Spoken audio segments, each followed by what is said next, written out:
are Kenny and Elle. We are the creators of Grow Curriculum and Strategy, and we have a little treat for you today. Yeah, so what we're gonna do right now is show you every single thing that comes in Grow Curriculum and also show you how to do an annual planning meeting with your team for your youth ministry. Yeah, and for that annual meeting, you could be using Grow Curriculum and Strategy, or you could not be. You could be using completely different things, and that's okay because this idea of doing a planning meeting will work no matter what. We just want to help you plan your year a little bit better. Yeah, so you might notice this creative board behind us.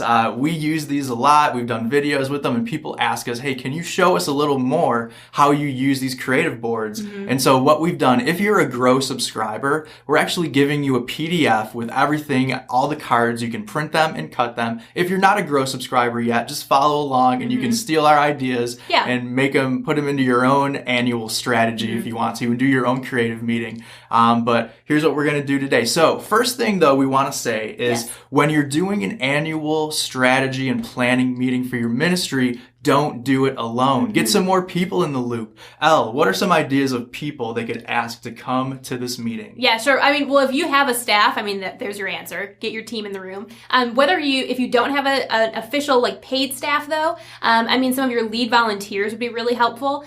Even kind of bringing in some of the other ministry leaders in your church could be helpful as well. We're going to talk about how to invest in parents at some point during this planning meeting. And so maybe bringing in your ministry leaders who actually minister to parents would be a helpful idea. Yes, and this sounds scary, but maybe you should even invite your lead pastor because your lead pastor wants to know what you're doing, right? They're like, hey, I don't know much about the youth ministry. They kind of are over there doing their own thing. And you're like, hey, we actually have a strategy. We actually are putting things. We're looking at every single month for the whole year and planning it all out. And so they would probably be very excited to be a part of that meeting and to see what you're doing and see your thought process as you're thinking through your youth ministry year. Yeah, and guys, you're going to see that we're putting everything up on this board with little push pins, and there's a reason for that because it's really easy to move things around. And so after you've kind of had your meeting, you can also take this to ministry leaders who maybe couldn't make it to your planning meeting and ask them for feedback. And if they have feedback and you realize, oh shoot, we do need to kind of move things around, it's super easy. Just you have to kind of carry this board around, but it's very easy to move around. Yeah, so everything you're going to see on this board today, we actually provide you with Grow Curriculum and Strategy. So all of the curriculum,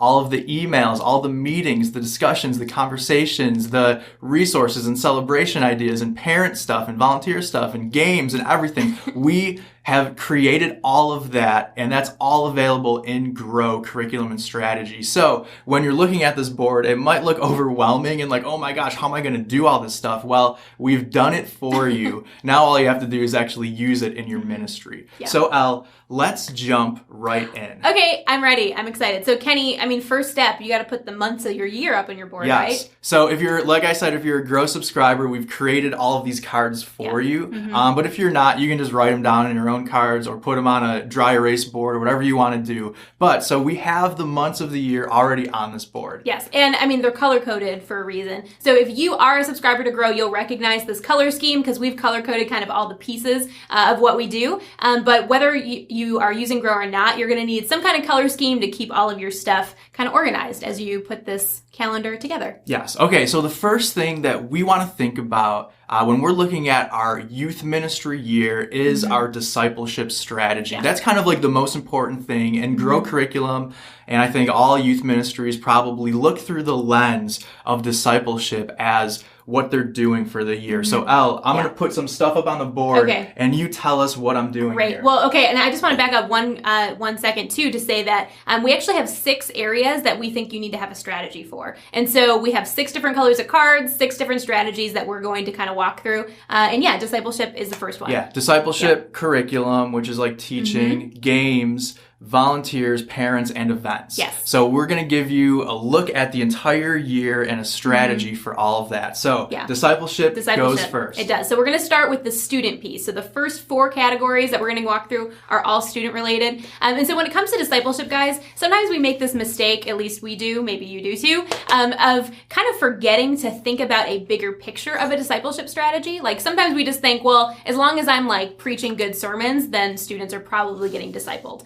Unfortunately, that is not actually the case, and so we need a little bit of a strategy around what it looks like to disciple teenagers. And so for us, we've identified 4 spiritual habits that we believe will help students and adults actually grow closer to God. So the first one that Kenny has put up on the board already is spending time with God. That is kind of the most obvious kind of go-to way to disciple a teenager. You have to help them figure out how to spend time with God. The second one is spending time with others in community and Christ-like relationships. The third is helping them discover how to know and use their gifts to serve both God and others. And then the last one is helping them figure out how to share their stories of what God is doing in their life and who He is to them. So those are the 4 spiritual habits. Yes, and so real quickly, we'll just share with you what those resources are if you're a Grow Curriculum subscriber. So Elle, talk about the first one. Yeah, so you'll see that we have all 4 of these habits up on the board. And the way that we've approached a discipleship strategy is that we have broken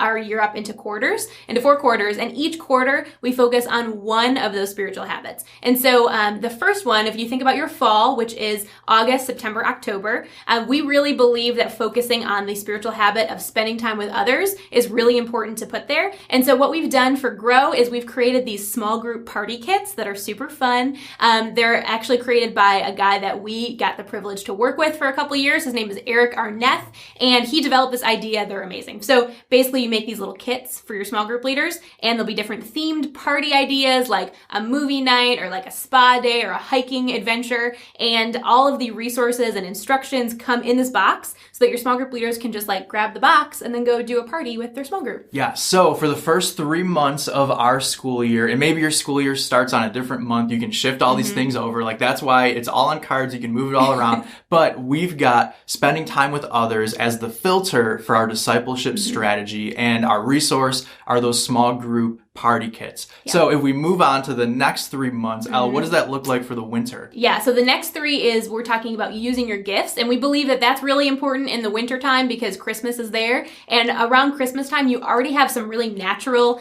rhythms in your community and maybe even in your church to help students serve others around the holiday times. So that's a great time to talk about how to get students to serve others. And so for year 1 of Grow, what we've actually provided is 2 activities for this one. The first one is all about knowing your gifts and kind of understanding yourself and your identity. So it is a gifts assessment created by a guy named Jeff Y. He is amazing. He's been a student pastor. He's incredible. And so it's kind of like a workbook to help them figure out, who they are, what they're good at. And then the second activity that we give you is a service project kit. It's called Joy to the Neighborhood, which I think is the cutest title ever. And it's written by a girl named Danielle Castlehow. And she's given you actually 6 different kind of like service project community events that you can kind of choose from and choose the one that works best for you and your community. Amazing. So that's what the next 3 months, you kind of see our calendar progressing here. And now we're thinking about the spring. So Elle, what is the spiritual habit in the spring for those 3 months we want to focus on? So in the spring, we focus on spending time with God, because if you think about the course of your year, by the time spring hits, kind of the craziness at the beginning of the year has kind of ended. Your attendance has leveled off, your core kids are still there,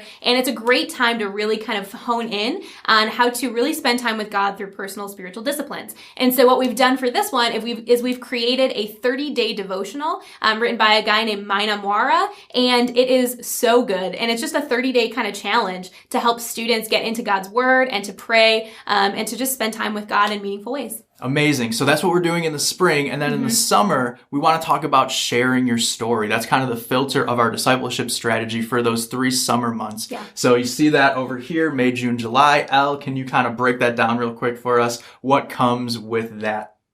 That spiritual habit. Yeah. So in that one, we're talking about sharing your story because that is like missions trip season.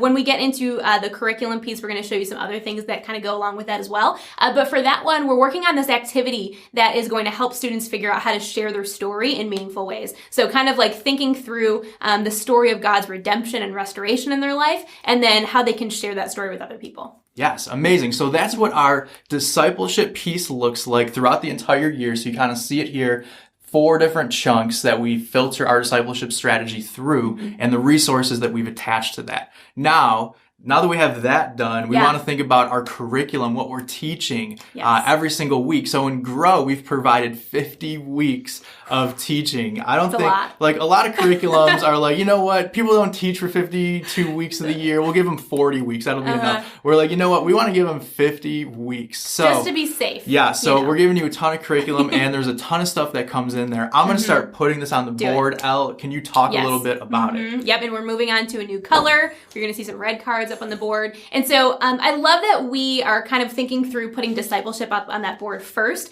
because then you can filter your curriculum and your series through that lens of discipleship. And so there's this idea that we really believe in where, if you can just kind of focus your efforts around themes throughout your year, it's going to be a lot more effective for you, for your team, and for your students. It's just going to be a lot more synergy. So we're going to kind of show you what that looks like on this board. So, going back to the beginning of the school year, again, in the fall, we're talking about how to spend time with others in healthy community. And so we're actually going to kick the school year off with a series called Finding Friends. And this is just a series all about friendship and kind of surrounding yourself with friends who are wise and who care about you and who look like Jesus. And we want to do that in the beginning of the year because that's really the time when students are kind of really worried about friendships. They're moving into a new grade, maybe even a new school. They might be getting a new small group. And so this idea of community is a big deal to them. So Finding Friends is the first one.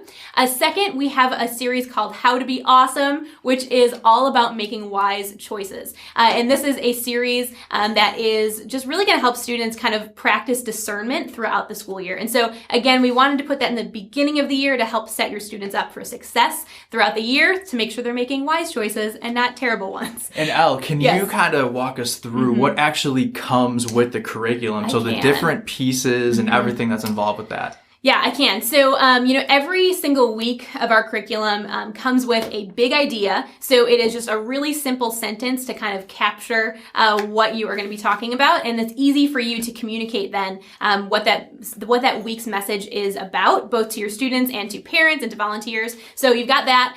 But really you get, for every single week, you get a full teaching guide.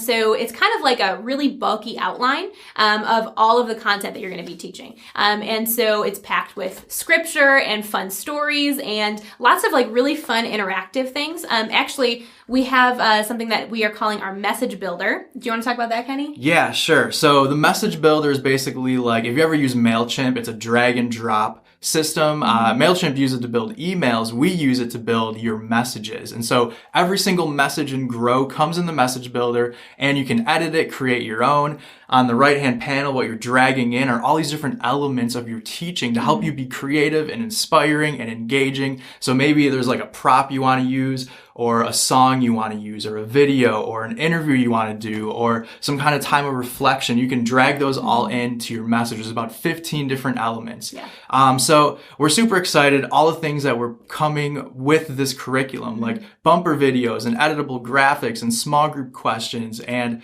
we're giving parent you emails, parent emails and emails. So we're super excited. So Elle, real quickly, because we want to move on to the next thing. But let's just talk real quick about the different topics for each series and why we put them where we did during the school year. Yeah, so we already said we put friendship and wisdom in the beginning of the year because that's an important way to kick off your year. Then in October, we're talking about, there's a series called Thanks for Sharing, and it's all about just kind of putting others first and loving others. And that really is going to correspond with that discipleship focus that we have of healthy community. Then in the winter, where we're talking about knowing and using your gifts, we're starting off with an identity series called Who Am I? Then it is going to be Christmas time because it'll be December. So we're doing a Christmas series called This Christmas.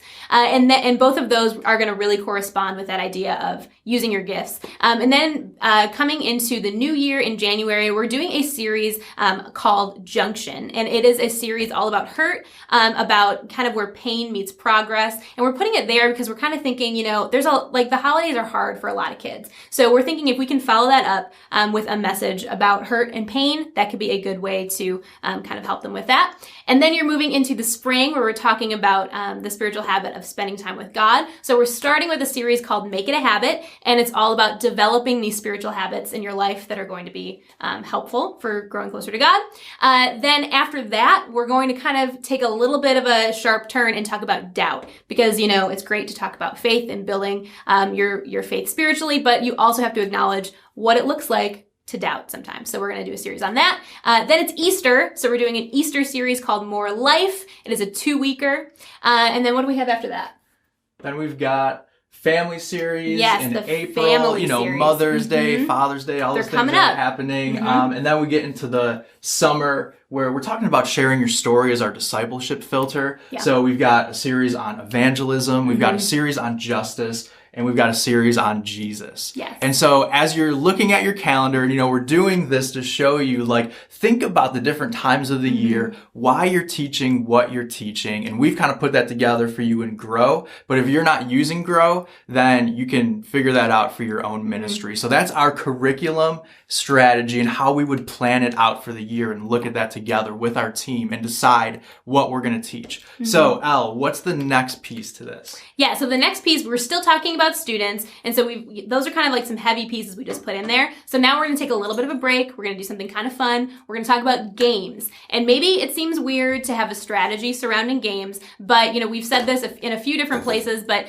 the idea of having a strategy around your games is honestly just to take it off your plate every week. Because if you can have a plan in advance of what games you're going to play when, then you don't have to think about it every single week. You don't have to go buy supplies every week. You will just be able to save yourself some time. So we're not going to go through 50 whole weeks of games in this video. So we're just going to kind of symbolize those with a yellow card, put them up on your board. If you're doing this with your team, you can actually put actual game names up on your board. And we think that's a really helpful way to plan this. We're just not going to do that right now because we'd be here for, 100 hours. So those yellow cards are going to symbolize your games. Yes, and in Grow, we actually give you 50 weeks worth of games. So we have a whole game library that you can choose from and figure out what you want to do. And so, like Elle said, it's important to think about your supplies and what you're going to use here and there. And that's a great way to do it in your planning meeting. Also the themes or whatever you want to do for your games. Yeah. So I'm going to hurry up and put these cards up so we can move on. Elle, you can just move us on to the next piece of this while I finish this up. Great. So there is one more piece, guys, of your student strategy. We've already talked about discipleship and curriculum and games. And this last one is events. So when we're talking about events, we're talking about those big events that you do. Maybe they're fun, maybe they're spiritual, maybe they're retreats or camps or whatever that looks like. And so what we've done in Grow is we've actually given you the resources for 7 different events throughout the year. Maybe that sounds like a lot, or maybe that doesn't sound like enough, depending on what your strategy is. But here's kind of what we recommend when it comes to an event strategy. We recommend that every quarter you do just one event. If you do just one event every quarter, that's going to allow you to really focus your efforts and to make that event really strategic, and also just kind of pool all of your creativity and resources into one thing instead of a zillion things. Yes. So, first quarter, I've got the event here. It is a weekend retreat. Yes. So where would we put this? So we are going to put that in September, right in the middle of your fall semester. I mean, depending on your church calendar, maybe that fits a little bit better in August or October or whatever, but the point is it goes in the fall semester because first of all, that's the time you're talking about kind of establishing healthy community, and a retreat is a great way to help that happen. So you kind of help solidify small groups. Yes, and we have provided an entire kit for you for this weekend retreat. Everything you need from the promotion to actually pulling it off and your supply list and ideas and budget and all that stuff is in that kit. So we provided an entire retreat strategy and guide for you. Yes. So, all right, quarter number awesome. 2, we're doing an event in the winter, and what we've provided for you in Grow is this event called Click, Grab, Get, and Hunt. Click, grab, and get hunt. Yeah, click, grab, and get hunt. There it is. Now I know it Now is. you know. And yeah, that's an event by Carl Romeus, and I'll mention that Frank Gill put together our fall retreat. And so this event is an event that Carl has done with his youth ministry a zillion times, and it's basically just a really fun scavenger hunt in your community. It comes with challenges, and we've assigned points to the different challenges, and then we recommend doing an award ceremony at the end. And it's a really fun event. You can use it either for small groups to kind of help solidify your small groups, or it could even be kind of an outreach event where students invite their friends. Either way, it's just a really fun event, and it's not super hard for you to pull off. What month do we want to put this on the calendar? We are going to put that in November. All right. Yeah. And we wanted to give you kind of a sort of simpler event for your winter months, just knowing that, Holidays are crazy. So that's what that is. Then in the spring, we recommend doing another type of weekend experience. So for some of you, maybe that is another retreat where you actually go off site. Maybe that is like a lock-in, or maybe that is kind of like a host home event.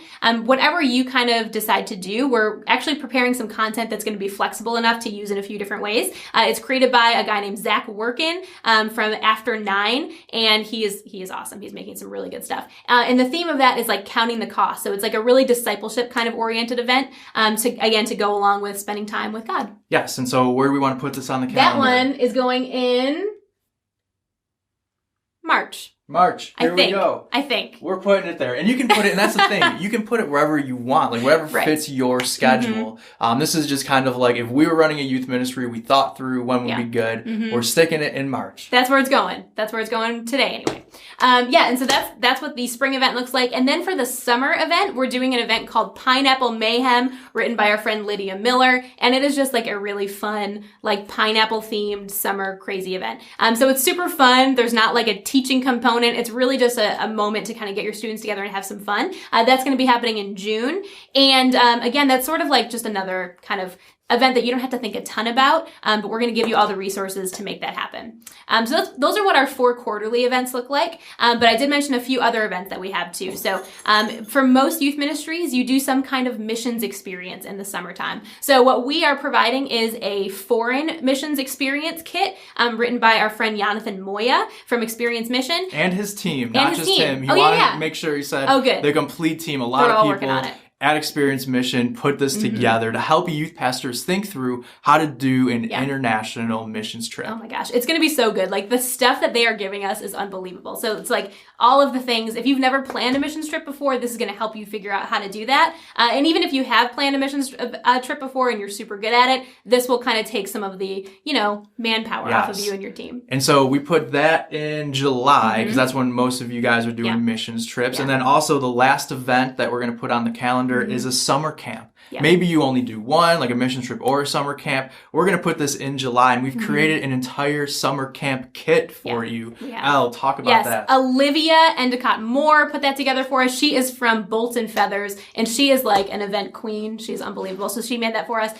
And also I wanted to mention that she's a youth pastor, she is right? Yes. All of the people that we're talking about who are creating these things are youth pastors, or doing youth ministry in some way. And I wanted to mention too, on the missions experience, we give you the foreign experience, but then we're also creating a local missions experience written by our friend Amy Williams, who does gang intervention in Chicago. She's incredible, and she's really passionate about missions experiences that actually build up your community and the needs there. So she's creating that for us. Okay, so we're zooming through this annual planning meeting. We've got our discipleship strategy, then our curriculum and teaching, then our games, then our events, and now we're moving on to what we're doing for volunteers. Yeah, so students, we've wrapped it up. That's your student strategy. Now, this one, there's going to be a lot of cards for, because really we believe that our job as youth pastors is a lot of helping our volunteers win. And like, if we're going to make small groups the focus of our ministry, and that's what we recommend, you really need to do a lot to encourage and equip and train and celebrate your volunteers.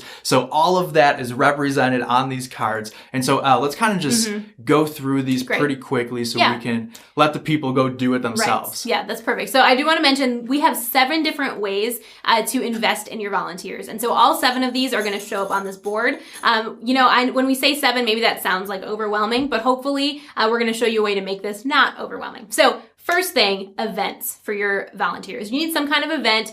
We actually recommend only one event a year. And so when we talk about events, that's like a big vision casting event. And we recommend doing that in August to kick off your school year. So kickoff event for your volunteers happens in August. Again, with Grow, we give you literally everything you need to pull this off. Flyers, graphics, schedule, planning timeline, all the things. So do your kickoff event. I'm excited to get this stuff to you. The more we're talking about it, it's like, so and this card, we've given everything to you in Grow. So anyway, okay. So we've got our kickoff event on the calendar just one a year for our volunteers. That's all you need, just one event a year. In August. And so that's this blue card right here. Yes. The second thing is going to be meetings. So, you kind of cast the vision, but then throughout the year, you need to continue casting vision and continue teaching your volunteers things with meetings. And so kind of what we recommend is trying to get your entire team together every other month throughout the year. And so what Kenny's doing right now is he's putting some meeting events up on that calendar to kind of reflect that every other month rhythm. So should this go in October then? That should go in October. Gotcha.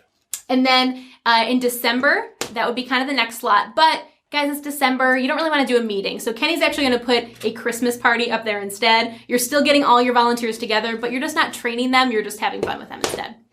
So that's December. Then in February, you're going to go back and do another meeting. And then again in April. So those are 3 meetings a year. That's all you need, because then June hits. And just like we did in December, it's the end of the year. We need to celebrate. So instead of doing a meeting, we're going to do an end of the year party. So Kenny's going to put all those up on the board. And that means that throughout your year, 6 times, you're getting all of your volunteers together. Sometimes it's for an event. Sometimes it's for a meeting. Sometimes it's for a party. Yes. Okay. So we've got our volunteer meetings. Everything that you need to do them comes in Grow, or you can plan them yourself and figure out how to do that. And then Elle, what comes next? Yeah. So in your off months, when you don't have everybody together, we recommend doing what we call a discussion group. And so what that looks like is you get a few volunteers together who serve in similar capacities. And it's really kind of like a brainstorm session with them, where you ask them strategic questions to kind of find out, where they're winning and where they're struggling. And instead of you doing all the training in that environment, a discussion group is really designed to help your volunteers help train each other. And so we loved doing these with our volunteers. It really shifted our culture in a huge way. It allowed our volunteers to kind of feel more ownership over the ministry, because that was an environment where we got to let them know, hey, you guys are the experts, not us. We want to learn from you, and we want to see you teach each other how to be more awesome at what you do. So those are going in the off months when you're not doing a meeting, event, or party. Yeah, so we've got our meetings up there. Now we've got our discussion groups up there. And Elle, what comes next? Yes. Okay, so next are conversations. And when we talk about conversations, we are talking about one-on-one conversations with your volunteers. And these are primarily for the purpose of evaluation. So it would be you giving your volunteers some feedback, but it's also you allowing your volunteers to give feedback to you. And this could be... Well, I just wanted to jump in and kind of explain what they are real quick. So really what we're saying with one-on-one conversations, obviously you're going to have those every week with your volunteers, but this is specifically invite your volunteers out to lunch. Invite them to go out to coffee with you. Just get off campus, get somewhere where you can just hang out and be real and talk to your volunteers. So we recommend doing these every single month. So depending on how many volunteers you have, depends on how many meetings you need to set up every month. So if you only have 12 volunteers, then just do one a month and go through the whole year. But if you have 20 or 30 or 40 or who knows how many volunteers, which is crazy. You're killing it if you've got that many. But then maybe you need to schedule a few more. But each card represents the conversations you're going to need to have off campus. Coffee or lunch is what we recommend. And I love having these with our volunteers because it's a great way just to get alone with them and just talk to them like a friend and hear how it's going. So I'll talk about those conversations. Yeah, so, and actually for the conversations and for the discussion groups, a couple things I want to mention. On the cards that you're going to get, you're going to see a little blank line, and that is a place for you as you're planning out your year to write down which groups of volunteers you're going to be meeting with during that month. So maybe in, August, you kind of write hey, I want to have conversations with all of my brand new volunteers this month. Whatever that looks like, we've left that space for you to kind of decide, but we really encourage you to plan that out in advance so that you don't kind of miss somebody by accident. And then also for both the conversations and the discussion groups, we've given you these conversation and discussion group guides full of questions that we recommend you ask during those get-together. So it's not just us telling you to go do it. We're actually trying to give you the questions to make those conversations really, really productive. So you're going to see those on your calendar every single month, and then it's up to you to decide how many volunteers that means you need to meet with. Cool? That makes sense, Kenny? Cool, yeah. I'm going to continue putting these up, and you can move on to the next thing, which is tools. Yes. Okay, so we've talked a lot about training and different things where you're getting volunteers together, but sometimes you just need to give your volunteers a practical resource to help them do their job a little bit better. Because, we can talk a ton to our small group leaders and to our other volunteers, but sometimes they just need something practical. So what we're going to do is every year we're going to give you a handful of different tools that you can kind of edit and customize for you and for your ministry, but then actually give them to your volunteers so that they have something like tangible that they can actually go use. So you're going to see a lot of these show up in August because it's the beginning of the school year and it's a great time to kind of resource your volunteers with some things that they really need. So, okay, on the cards I'm looking at, we've got volunteer handbook, annual survey, your small group leader goals, and your small group leader business cards. Yes. Should we just put all of those in August? Yeah, put them all up in August. Since you're doing a kickoff event, that's a great environment to actually give these things out to your volunteers. And so the 4 things that Kenny just mentioned, I want to start with the volunteer handbook. So this is the place for you to put all of your ministry vision and philosophy and like code of conduct, all of that important stuff that, you know, might be kind of annoying to kind of go through in depth in a meeting, but when you put it in writing and give it to them, it allows them to kind of read through it and then maybe even sign it to make sure that they've understood everything. So we've created that handbook for you. It's all editable. You can 100% use everything in it and it's like ready to go. Just swap out your logo. Or if you want to change it to put more of your ministry language in it, you can do that as well. Yes. And so do you want to talk more about any of the tools or should we move on? Well, I'll just real quick for your small group leaders, they need a couple extra tools than like your other volunteers just because they have a lot of responsibility. They have a lot going on. So for your volunteers, we have created these small group leader business cards. It's a place for you to put their picture and their contact information, and then they can give those business cards out to students and to parents. It's a super effective tool. We've used this in our ministry and loved it. And then also your small group leader goals. So we kind of think of our year in like 3 semesters when it comes to volunteers, which is like beginning of the school year to January 1st, then January 1st to the end of the school year, and then summertime. And so we've actually recommended that you do a new batch of goals for your small group leaders at the beginning of each of those semesters. And it's just like 5 things. Like, hey, this semester, do these 5 things, and you'll probably be being an awesome small group leader. So those are what those look like. And then the final thing is an annual volunteer survey. We recommend doing that at your kickoff event if possible when you have everybody in person. And it's just a way for you to, first of all, learn about how to celebrate your volunteers better. So you're going to ask them things like their favorite Starbucks drink or like their favorite way to spend $5 so that you know how to get them gift cards in the future. And then it's also going to ask them some questions about how they want to communicate with you as a ministry. Like, do they like text messages or do they like emails or do they like, you know, you showing up on their front doorstep as a personal, you know, house call, which would be weird, but it is on there in case they like that. Yes. So that's what that looks like. So those are great tools to give to your volunteers in the beginning of the school year at that kickoff meeting. But if you want to sprinkle them out through the year, like maybe you're like, hey, January, I want to redo our handbook and I'm going to wait until January to give them the new one. You can do that too. So think through your calendar, your timing, and figure out where you want to put those tools. If you're going to use ours or some other ones or come up with your own or whatever, but that's what tools looks like. Yes. Now the next piece of our volunteer strategy are emails. And we give you 4 emails. Well, we give you 50 weeks of emails basically. So every week we give you a new volunteer email that's editable through MailChimp. You can copy and paste it and edit it in your own email provider or however you send emails to your volunteers. You can even take this information, because we just call it communication. So you can take it and put it on Instagram or put it on Facebook or in Twitter or however you communicate text messages. You can copy and paste this info right into it. So we actually have a card for every single week, 4 cards. That's going to take me an hour to put on the board right now. So I'm just going to put 1 card up that represents all the emails and communication you're going to need to do during the month for your volunteers. That's a good idea. When you guys are doing this planning meeting, though, we do recommend putting a card up for every single email that you want to send to your volunteers. So that's going to be like, 4 cards per month about. And the reason that we recommend you doing that is because you can actually write on that card specific things that you want to include in your emails. So we recommend trying to send like 1 helpful thing or inspiring thing to your volunteers every single week. And so if you're using Grow, we've done that research for you. It took a while. It was kind of annoying, but it's pretty good. We're excited to give it to you. So it's this kind of like compilation of different videos and articles and links and encouraging quotes that you can send to your volunteers. And so we've written all of that for you. But if you are not using Grow or you don't like our suggestions, what you can do is put cards up on the board for all of those emails and then kind of think through like, okay, so August week 1, maybe I want to send my volunteers a TED Talk this week. And then you can kind of plan out what that looks like on your board. So that is what your communication and email strategy looks like for your volunteers. And then the last one, you ready for me to move on to the next one, Kenny? Do it. Okay, the last one is my favorite for volunteers. It is celebrations. We've kind of hinted at this already with the Christmas party and the end of the year party. But if you want to really invest in your volunteers all year long, if you want to help them grow, you want to grow your team, then you really need to prioritize celebrating your volunteers.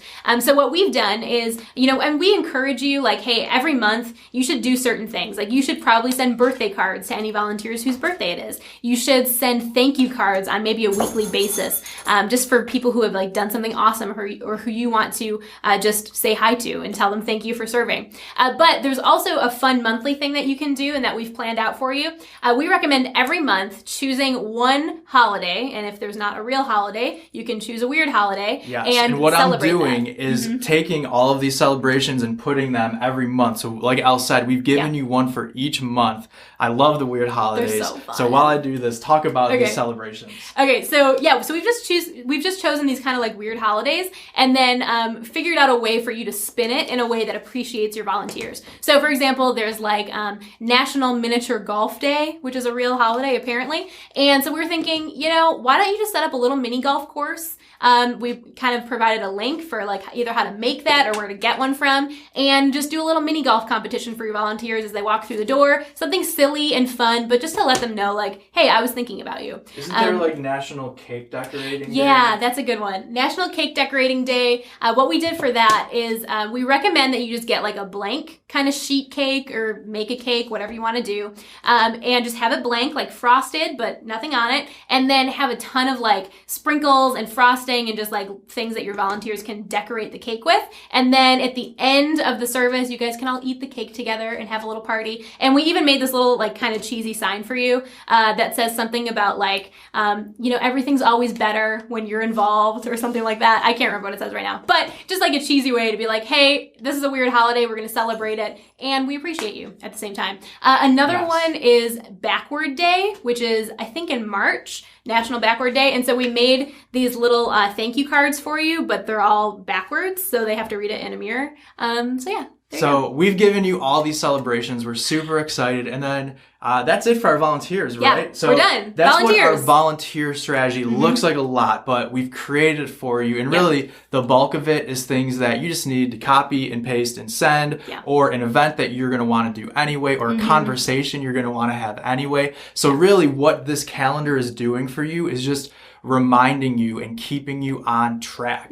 Because, we get distracted during the year with so many things. It's like Sunday's coming and I didn't plan my game, or maybe I'm like looking at new curriculum for the first time because I've just bought that. So what we're trying to do is say, hey, we want to give everything to you up front, let you take a deep breath, plan your whole year so it's nice and easy. And every month you just look at the calendar. These are the things that I need to do and make happen. And then we've given you the supplies. You just make them happen. Yeah. We do have one more category to hit though. Which is parents. Which is super important. And we put a lot of stock into what we do for parents. So Elle, let's talk about that. Okay, great. So you're actually going to see some similarities between our volunteer strategy and our parent strategy, because there are some tactics that apply to both groups. But your parent strategy, in our opinion, can be a lot more stripped down than your volunteer strategy. So here's what this looks like. Number one, you're going to want to do some events for your parents. So we have, I believe, 4 of those in the school year. Number one is we have an open house in August. And so this is this idea that when your school year kicks off, you really want to do some kind of event that gets your parents and new students involved to help them just kind of get a look at what your ministry is all about. So again, of course, we've given you everything that you need to pull that event off, but we recommend doing that in August. Yes. All right. Next event I see is the Parent and Small Group Leader Breakfast. Yep. Where should we put this on the calendar? Let's put that in November. And so that is an event that we recommend doing kind of like in the winter, beginning of the winter time, because by then your small groups have kind of solidified for the school year. Small group leaders have had a chance to get a feel for students and parents. And then what you can do in November is get parents and small group leaders together in the same room to talk and connect and build relationships together.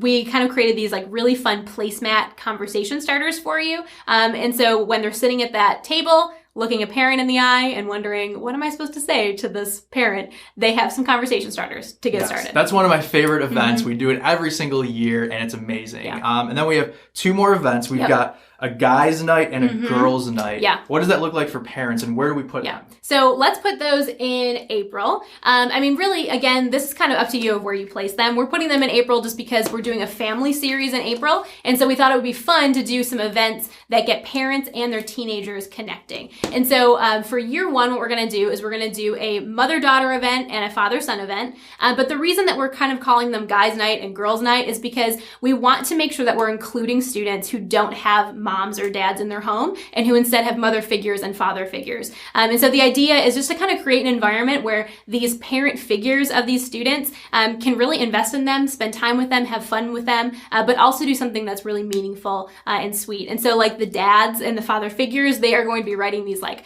letters to their sons. They're just really sweet. Jeremy Lee is the creator of the father-son experience. And then Mariah Houghton is the creator of the mother-daughter experience. And they've both said like, we kind of like teared up a little bit when we were making these events. Like they're so sweet. So we're super excited to get this to you too. And so, okay, we've got events for parents, and then we have discussion groups too. We do. Where do we put those? We're going to put just 2 discussion groups on the calendar. You can put these wherever you want them, but we think doing one in January and one in May are great times to do that with parents. Basically, it kind of functions sort of like the discussion group for your volunteers, but a little bit different.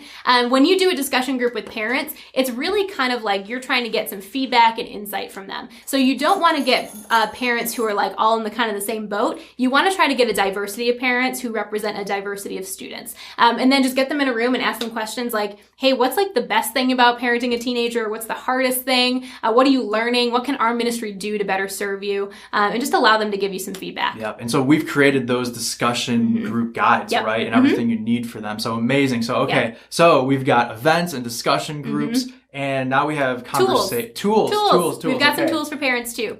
So a couple things we recommend is we have a parent handbook that we are creating, and it is not as robust as the volunteer handbook because where should we put that on the calendar? Let's go ahead and put that in August as well, because we're going to give that away at the open house event. You can also put that again on your calendar if you want to duplicate it. You can put it in November, give that away in November at your small group leader parent breakfast as well. But basically it's just like a simple document, kind of like in booklet form, that is giving parents an insight into what your ministry is about, what you do, maybe what your calendar of events is going to look like, just so that parents have something tangible to feel good about where they're sending their child every week. Yes. All right. I'm looking at an annual survey. Yep. Annual parent survey. Where should we do that? We're going to do that in August as well. And so you can do that at your open house. We also have built that into our emails that we're writing for you, which we'll get to in a second. But that annual parent survey, again, is just a way for you to learn about parents and to, again, ask them questions about how they want to be communicated with. Yes. Okay. And then the last piece of our parent strategy, and we're providing you, is a parent email every single month. Yes. So I'm going to put these on the board. Elle, talk about what comes with these parent emails. Yep. So yeah, we've written a parent email for every month, and they correspond with the series. So basically every time you start a new series, we recommend sending out a parent email. And so in those emails, you're going to see things like, hey, here's what we're teaching right now. Here are some events that are coming up. And we've kind of pre-populated those emails with our recommendation of events, but obviously you can edit those and make them whatever you want. So you've got events, and then you also have a section of like a tip of the week, or sorry, a tip of the month. And that could be something like a helpful video or a podcast recommendation, or just something that is going to help your parents. And then also we finally end those emails with a question of the month. And that is kind of like a survey question. And what you can do is you can either tell parents just to reply to your email to give their answer, or if you want to get fancy, you can set up some kind of like anonymous survey using like Jot forms or something like that to gather information anonymously. But basically those questions are to get feedback from parents, sometimes directly related to your ministry, like, hey, how well are we doing with communicating with you? Or, hey, what's one thing that we can do to serve your family better? And sometimes they're just kind of more like information gathering, like what's the hardest thing about parenting a kid the age of your teenager right now? So it's just to get some information from parents to you so that you can figure out how to better serve them throughout the year. Yes. Okay. So let's show them what this calendar looks like. So after your annual planning meeting, you should have something that looks a little like this, with all the different colors, what you're teaching, what you're doing for events and games and parents and volunteers and discipleship. And oh, it's a lot. And so when you look at this, you're like, man, we have a pretty strategic youth ministry. We've got a lot of stuff going on. So to make it easier for you, that's why we created Grow Curriculum. Because really it is. It's overwhelming when you look at this. You're like, wow, there's a lot of stuff as a youth pastor I need to be thinking about. And really, it's true. You do need to be thinking about a lot. So that's why we thought, now's the button. Now we need to do this. We've been waiting on this for a long time. We've been thinking about it. Like, now we need to make this happen and just give youth pastors and youth workers a full year of all the resources, curriculum, and tools and strategy that they need. Yeah. So we're hopefully, we are super excited. We are excited to get this stuff in your hands. And if you have any questions, please ask us about it. We'd love to help you go through your annual planning meeting and think through that. So feel free, shoot us any questions. My email is kenny@stuffyoucanuse.org. And we'd love to help you out and help you make the decision if you're going to jump in with Grow Curriculum or not. Yeah, and after you do your annual planning strategy meeting, we would love to see your creative boards. So take a picture, send them over to us, and we'd love to see them. Whether or not you're using Grow, we just would love to see kind of the ways that you guys are thinking about the strategy for your ministry as a whole, for students, for volunteers, and for parents. So guys, hopefully this has been really helpful for you. It's been really helpful for us in our ministry to think through it this way, and we just hope that you have a great day and an awesome year of ministry ahead of you. See you guys later. Bye, friends.